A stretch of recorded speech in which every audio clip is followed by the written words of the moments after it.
Hi hello ನಮಸ್ಕಾರ ರೀ. So ಇವತ್ತಿನ ದಿನ ನಾನು ನಿಮ್ಗೆ ಸ್ಪೆಷಲ್ ಆಗಿರುವಂತಹ ನಾವು ಸಿರಿಧಾನ್ಯದ ನವನಕ್ಕಿ ಪಡ್ಡನ್ನು ಮಾಡಿ ತೋರಿಸಾತೀನಿ. ಸೊ ಮಸಾಲೆ ಪಡ್ಡು ತರಕಾರಿ ಎಲ್ಲ ಹಾಕ್ಕೊಂಡ್ಬಿಟ್ಟು ಸೊ ತುಂಬ ರುಚಿಕರವಾಗಿ ಆರೋಗ್ಯಕರವಾದಂತಹ ನಿಮ್ಗೆ ತಿಂಡಿನ ಮಾಡಿ ತೋರ್ಸಕತ್ತೀನಿ. ಸೊ ನೀವು ಮಿಸ್ ಮಾಡ್ದೆ ನೀವು ನಮ್ಮ ಚಾನಲ್ನ ಸಬ್ಸ್ಕ್ರೈಬ್ ಮಾಡ್ಕೊಂಡ್ರಿ, ಹಂಗೆ ಒಂದು ಬೆಲ್ ಬಟನ್ ಮೇಲೆ ಕ್ಲಿಕ್ ಮಾಡಿ ಒಂದು ಲೈಕ್ ಮಾಡಿ. ಸೊ ಬನ್ನಿರಿ ಇದನ್ನು ಯಾವ ರೀತಿ ಹೆಂಗೆ ಮಾಡೋದಂತ ತೋರಿಸ್ಕೊಡ್ತೇನಂತ. ಸೊ ಮೊದಲೇದಾಗಿ ನಾನಿಲ್ಲಿ ಒಂದು 2 ಕಪ್ನಷ್ಟು ನವನಕ್ಕಿನ ಹಾಕ್ಕೊಳ್ಳತ್ತೀನಿ. ಅದಕ್ಕೆ ಒಂದು ಅರ್ಧ ಕಪ್ನಷ್ಟು ನಾನು ಅವಲಕ್ಕಿ, ಹಾಗೆ ಒಂದು ಅರ್ಧ ಕಪ್ನಷ್ಟು ನಾನು ಉದ್ದಿನ ಬೇಳೆನ ಹಾಕ್ಕೊಳ್ಳತ್ತೀನಿ. ಸೊ ಇದಿಷ್ಟನ್ನು ಹಾಕ್ಕೊಂಡ್ಬಿಟ್ಟು ನಾನು 3ರಿಂದ 4 ಬಾರಿ ಅದನ್ನು ಕ್ಲೀನಾಗಿ ವಾಶ್ ಮಾಡಿ ಇಟ್ಕೊಳ್ತೀನಿ ನೋಡಿರಿ. ಸೊ ಇದರಲ್ಲಿ ಸ್ವಲ್ಪ ಧೂಳು ಜಾಸ್ತಿ ಇರುತ್ತಲ್ಲ, ಕಸ ಕಡ್ಡಿ. ಸೊ ಹಾಗಾಗಿ ನೀವು ಇದು ಪೂರ್ತಿ ತಿಳಿಯಾಗಿ ಬರಬೇಕು ನೋಡಿರಿ ನೀರು. ಸೊ ಈ ರೀತಿ ಹಿಂಗಿರ್ಬೇಕು, ಅಲ್ಲಿವರೆಗೂ ತೊಳೆದಿಟ್ಕೋಬೇಕಾಗತ್ತೆ. ಇದನ್ನು ತೊಳೆದು ನಾನು ಒಂದು ಮೇಲ್ಗಡೆ ಒಂದು ಪ್ಲೇಟ್ ಮುಚ್ಚಿ ಒಂದು 7ರಿಂದ 8 ತಾಸು ನೆನೆಯಾಕ ಬಿಡ್ತೀನಂತ.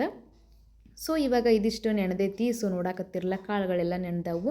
ನೀರಷ್ಟು ಬಸೋದಕ್ಕೆ ನಾನು ಒಂದು ಮಿಕ್ಸಿ ಜಾರಿಗೆ ಹಾಕ್ಕೊಂಡ್ಬಿಟ್ಟು ನೈಸಾಗಿ ನಾವು ರುಬ್ಕೊಳ್ಬೇಕಾಗತ್ತೆ ನೋಡಿರಿ. ಸೊ ನೋಡಾಕತ್ತಿರಲ್ಲ ನವಣೆ ಪಡ್ಡು ಸಿರಿಧಾನ್ಯದ್ದು. ಸೊ ಆರೋಗ್ಯಕ್ಕೂ ತುಂಬ ಒಳ್ಳೆಯದು, ಹಾಗೆ ಮಕ್ಕಳು ಕೂಡ ತುಂಬ ಇಷ್ಟಪಟ್ಟು ತಿಂತಾರೆ ನೋಡಿರಿ, ದೊಡ್ಡವರಿಂದ ಹಿಡಿದು ಸಣ್ಣವ್ರವರೆಗೂ. ಇದು ಮಾಡೋಕ್ಕೂ ತುಂಬ ಈಸಿ ಆಗೈತಿ. ಹಾಗೆ ಕೂಡ ನಿಮ್ಗೆ ಟಿಫಿನಿಗೆ ಏನು ಮಾಡಬೇಕಪ್ಪ ಅಂತ ಚಿಂತಿರುವಾಗ ಸೊ ನೀವು ಮಿಸ್ ಮಾಡ್ದೆ ಇದನ್ನು ಒಂದು ಸರಿ ಮನ್ಯಾಗ ಮಾಡಿ ನೋಡಿರಿ. ಸೊ ಇವಾಗ ಮಿಕ್ಸಿ ಜಾರಿಗೆ ಹಾಕ್ಕೊಂಡ್ಬಿಟ್ಟು ನೈಸಾಗಿ ನಾನು ರುಬ್ಬಿಟ್ಕೊಂಡಿನಿ. ಸೊ ನೋಡಿದ್ರೆ ಈ ರೀತಿ ಇಷ್ಟು ಸಣ್ಣಗಾದ್ರೆ ಸಾಕಾಗತ್ತೆ ನೋಡ್ರಿ. ಸೊ ಇದನ್ನು ಇವಾಗ ಒಂದು ಪಾತ್ರೆಗೆ ತಕ್ಕೊಂಡ್ಬಿಡ್ತೀನಂತ. ಸೊ ನೋಡಾಕತ್ತಿರಲ್ಲ ಈ ರೀತಿ ನೈಸಾಗಿ ರುಬ್ಬಿಟ್ಕೊಂಡು ಒಂದು ಬೌಲ್ಗೆ ತೆಗೆದಿಟ್ಕೊಂಡಿದ್ದೀನಿ. ಸೊ ಇವಾಗ ಇದಕ್ಕೆ ನಾನು ರುಚಿಗೆ ತಕ್ಕಷ್ಟು ಉಪ್ಪನ್ನ ನೈಟನ್ನ ಸೇರಿಸಿ ಇಡ್ತೀನಿ ನೋಡ್ರಿ. ಅಂದರೆ ಹಿಟ್ಟು ತುಂಬ ಚೆನ್ನಾಗಿ ಉಬ್ಬಿ ಬರುತ್ತೆ. ಇದಕ್ಕೇನು ಸೋಡಾ ಅದು ಏನು ಹಾಕೋ ಅವಶ್ಯಕತೆ ಏನು ಇರಂಗಿಲ್ಲ. ಸೊ ಇವಾಗ ಇದನ್ನು ಮಿಕ್ಸ್ ಮಾಡ್ಕೊಂಡ್ಬಿಟ್ಟು ನಾನು ಒಂದು ಪ್ಲೇಟ್ನ ಮುಚ್ಚಿ ಓವರ್ ನೈಟ್ ನಾನು ಬಿಡ್ತೀನಂತ. ಸೊ ಬೆಳಗಿನ ಜಾವಕ್ಕೆ ನೋಡೋಣಂತ. ಸೊ ನೋಡಾಕತ್ತಿರಲ್ಲ ವಾವ್ ಎಷ್ಟು ಚೆನ್ನಾಗಿ ಹಿಟ್ಟು ಉಬ್ಬಿ ಬಂದೈತೆ ಅಂತ ನಿಮ್ಗೆ ಗೊತ್ತಾಗ್ತೈತಿ. ಸೊ ಇದಕ್ಕೆ ಯಾವುದೇ ರೀತಿಯಿಂದ ಸೋಡಾ ಅದೇನೂ ಹಾಕಿಲ್ಲ ನಾನು. ಸೋಡಾ ಹಾಕ್ದೇನೆ ಹಿಟ್ಟು ತುಂಬ ಚೆನ್ನಾಗಿ ಉಬ್ಬು ಬಂದೈತಿ, ಹಾಗೆ ಹುದುಗ್ ಬಂದೈತೆ ಅಂತಾರೆ ನೋಡಿರಿ. ಸೊ ನೋಡಾಗ್ತಿರಲ್ಲ ಎಷ್ಟು ಚೆನ್ನಾಗಿ ಬಂದೈತಿ. ಹಾಗೆ ಕೂಡ ನಿಮ್ಗೆ ಯಾವುದೇ ದೋಸೆ ಹಿಟ್ಟಾಯಿತು, ಇಡ್ಲಿ ಹಿಟ್ಟಾಯಿತು, ಏನೋ ಹಿಟ್ಟು ಕಲಿಸ್ಕೊಂಡ್ರು ಕೂಡ ನೀವು ಅದಕ್ಕೆ ಸೋಡಾ ಹಾಕೊಳ್ಳೋಂಗೇನಿಲ್ಲ ನೋಡಿರಿ. ನೈಟ್ ಏನು ರುಬ್ತಿರಲ್ಲ ಅಕ್ಕಿನ, ಸೊ ಅದಕ್ಕೆ ನೀವು ಸ್ವಲ್ಪ ಉಪ್ಪು ಹಾಕಿಟ್ಕೊಂಡ್ರೆ ಅಂದರೆ ಹಿಟ್ಟು ತುಂಬ ಚೆನ್ನಾಗಿ ಉಬ್ಬಿ ಬರುತ್ತೆ.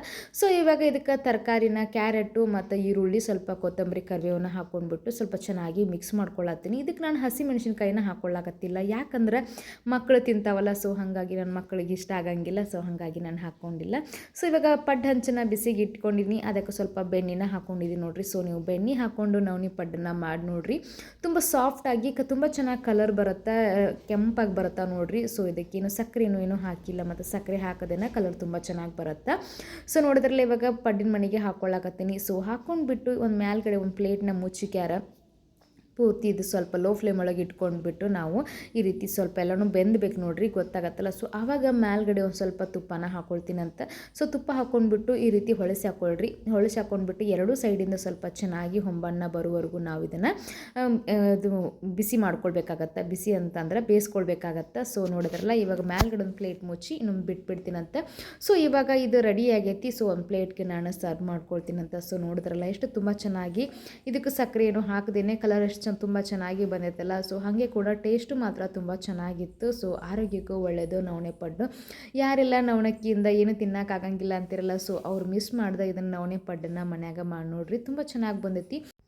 ಹಂಗೆ ನಿಮ್ಗೆ ಏನಾದರೂ ಬೇರೆ ತರಕಾರಿಗಳೆಲ್ಲ ಏನಾದರೂ ಬೇಕಪ್ಪ ಇದರಲ್ಲಿ ಅಂತ ಅನಿಸಿದರೆ ನೀವು ಸೊ ಅದನ್ನು ಕೂಡ ಆ್ಯಡ್ ಮಾಡ್ಕೋಬೋದು. ಸೊ ನೋಡಿದ್ರಲ್ಲ ಇವತ್ತಿನ ದಿನ ನಾನು ನಿಮಗೆ ನವಣೆ ಪಡ್ಡು ಅಂದರೆ ಸಿರಿಧಾನ್ಯದ ಪಡ್ಡನ್ನು ಮಾಡಿ ತೋರಿಸಿದ್ದೀನಿ. ಸೊ ಮತ್ತೆ ತಡ ಮಾಡ್ತೀರಿ, ಹಂಗೆ ನಮ್ಮ ಚಾನಲ್ನ ಸಬ್ಸ್ಕ್ರೈಬ್ ಮಾಡ್ಕೊಳ್ರಿ. ಮತ್ತೆ ಸಿಗ್ತೀನಂತ್ರಿ. ನಮಸ್ಕಾರ ರೀ.